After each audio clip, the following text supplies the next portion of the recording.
Okay, I'm going to answer the very important question, from my point of view it's an important question, of how to make velouté sauce, which is one of the primary sauces in French cooking and certainly part of the, quote, mother tree of sauce making.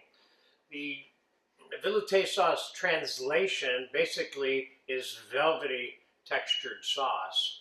Traditionally, this sauce is made with two things: flour as a thickening agent, or roux, and white stock.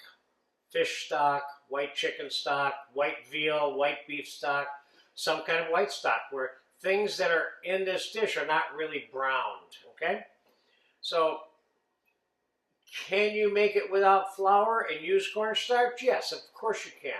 We're going to make this one with flour because that would be the most traditional version, but I would go and remind you that the thickening and thickening agent and liaisons class, or lesson I should say, tells you many ways to thicken this very same stock, that whichever one you're choosing to use. In today's lesson I'm going to use fish stock, which I have 4 cups of back in the back there in a saucepan, kind of warm. And this is going to be a time-elapse video. Remember, we're making a sauce that isn't necessarily a finished, although it's a finished sauce, it may not be as finished as we want it to be at some other point once we decide what we're actually going to use it for. This is a sauce that can be made frozen, and then when you decide what kind of sauce you want to make out of this sauce, then you can take it out and use it and make it, okay? You can also simultaneously, if you're making the sauce and you know what its final intended use is going to be, well, you can adjust the whole procedure to some degree, meaning add the flavoring agents that you have, what your final intention for the sauce is, throughout the process of actually making the base sauce, rather than making the secondary sauce later. So often, depending on the type of sauce that you want to end up with, you can make the final sauce at the same time that you're starting the velouté sauce, okay?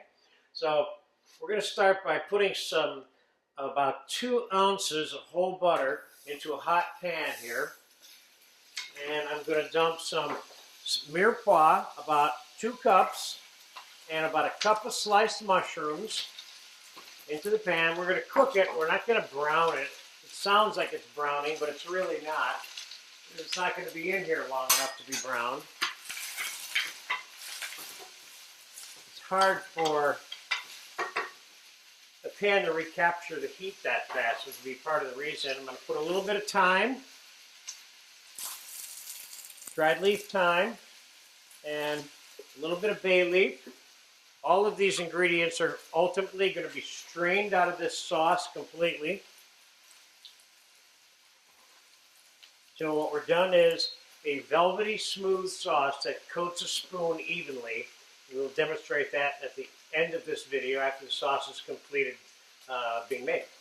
So in this particular case, we're using fish stock, which is half white wine and half water. And mushroom, of course, is one of the primary ingredients for velouté sauces, whether they be chicken, fish, white beef, white veal. And so I have mushroom in here. I don't have a lot in here because I'm not even sure what I'm going to do with this sauce. If my final intention, as I pointed out to you earlier here, if my final intention is for it to be really mushroomy, well, then I'd probably put some mushrooms through a food processor now and put them into this reduction I'm about to make before we begin simmering the sauce. So what I'm going to do is I'm going to add a couple tablespoons of garlic, about 3, and then we're going to add about,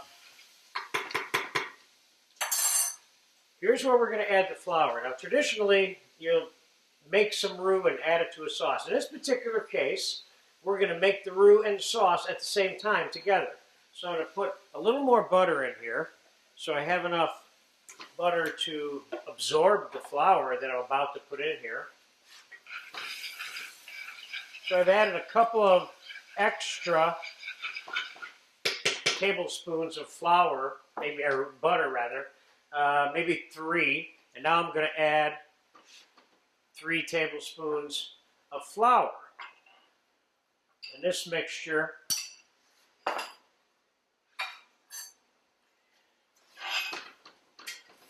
is going to come together like that in a way where it's starting to become a little pasty. All the butter that was in there that we started sauteing with and added to compensate for the additional flour has been absorbed now. Now I'm going to put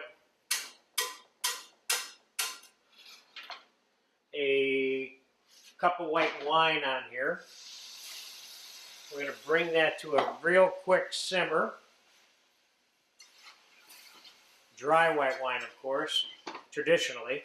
Of course, you can use whatever kind of wine you want in here. You could put red wine in here if you wanted to.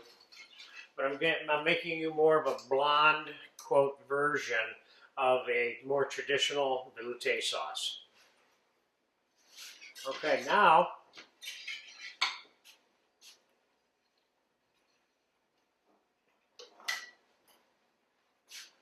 look at this thickening mass of white wine and vegetable here now. And we're going to add it to the hot quart of fish stock,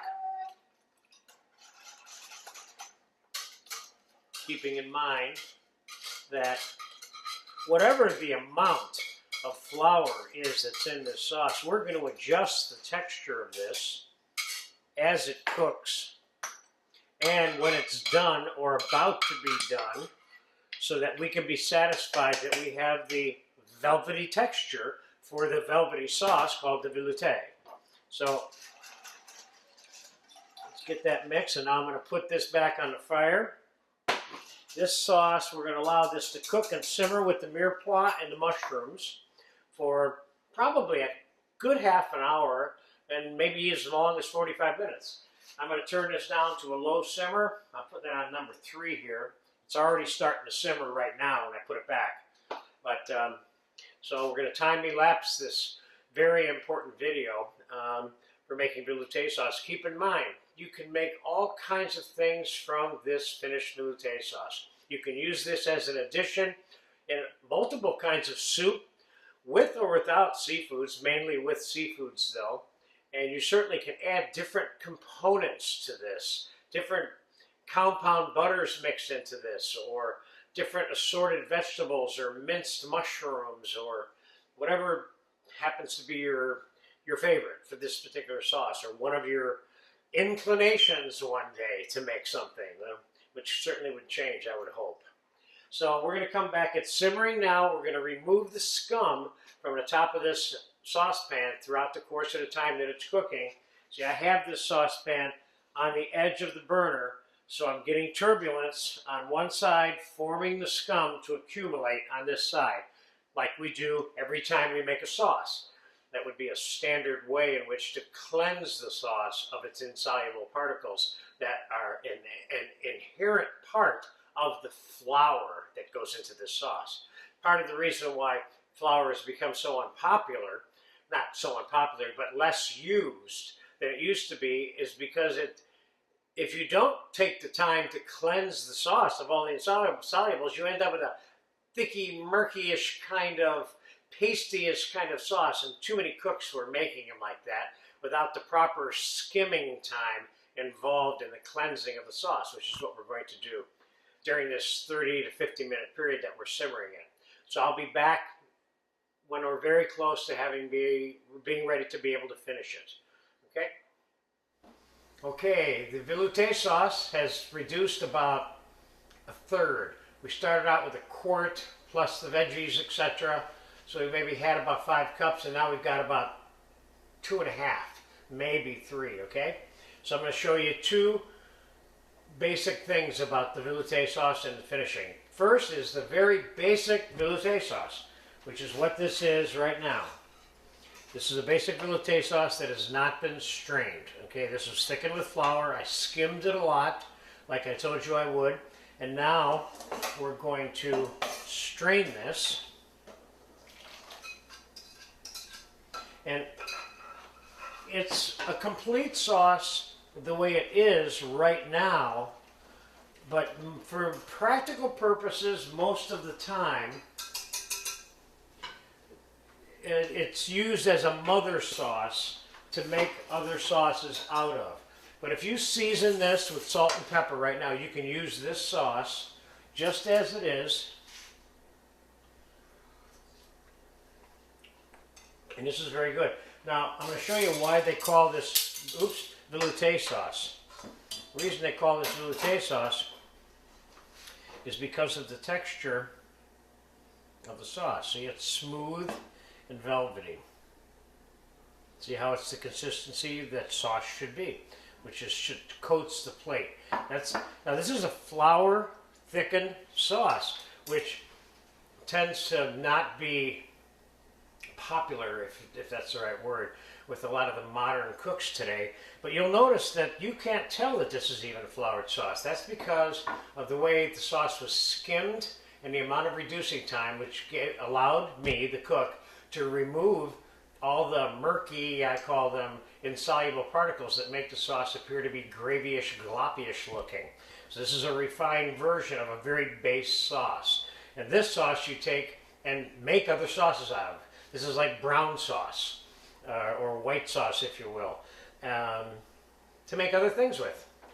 Make new additions, add port wine to it, add multiple kinds of mushrooms to it, whatever your taste happens to be. It's a big range of things in here.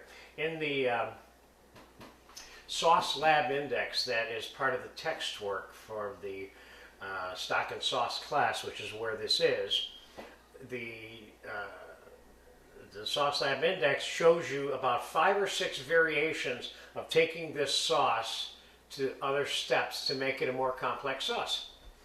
So there it is in a nutshell. That's a basic velouté. Now, just to make it a little bit better and more of a ready-to-use sauce, although I typically myself would not use this as a main sauce unless I was drizzling it over a vegetable that's garnish on something or something else. I probably wouldn't use this as a primary sauce because of my experience in making sauce. I can make this slightly more complex and more fun. You can add capers, tomato concasse, garlic butter, other things that give it a little bit more dimension, flavor, and excitement. So what I'm going to do now is a basic old world French way is adding just a little bit of butter and cream to this, which takes it to one more quick level. Let's whisk in about 1 ounce of butter per, 2 cups of sauce, which is what I think we have here. And put a splash of cream in there. And this is what I would call a finished velouté sauce, ready to serve now. Not to suggest that it must have the butter and cream to be finished, because this one's finished right now without it. But there you have it, another quick version of the base part of that sauce right there. And that is a very good base sauce that you want to know how to make, because in the final analysis, even if you look at our how to make turkey stock for a turkey gravy and sauce, that is ultimately a turkey velouté sauce, because it's also thickened with flour and reduced and has mushroom flavors and stuff added to it. In the case of the turkey, I think we put sage in it, but velouté is a velouté. You could technically you could take vegetable stock if you were making a vegan or vegetarian thing and thicken it and flavor it with mushrooms and so on and make a vegetable stock velouté. Velouté is the definition of this process of taking white stock, thickening it, cleaning it if necessary, which is usual, and then flavoring it or using it then as another sauce for something else. So there you have it, velouté sauce in a big nutshell.